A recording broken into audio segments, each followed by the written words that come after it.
I'm here at the Russo Steele auction in Newport Beach, California today. Hundreds of cars here, from high-end Ferraris and Lamborghinis to historical icons.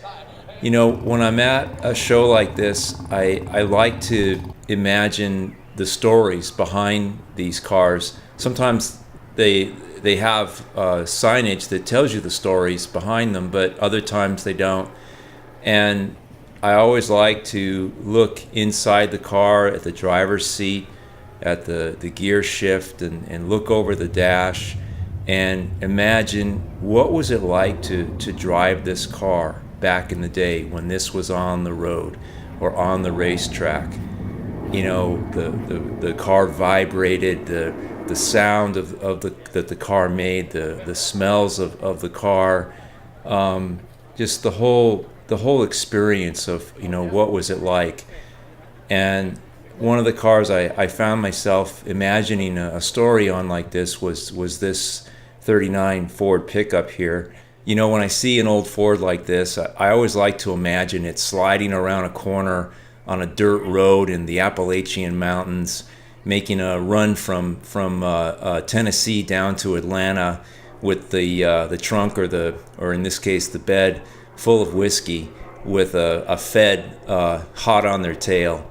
That to me was such a cool era of automotive history in the USA here, when you had, you know, Scotch and Irish immigrants who were pissed at the Brits over the whiskey tax. They came to this country.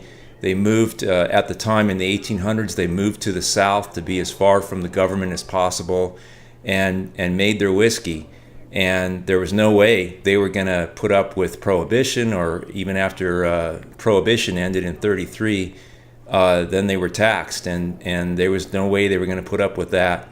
And the result was cars sliding around dirt roads in Appalachia to get ahead of the feds and evade them.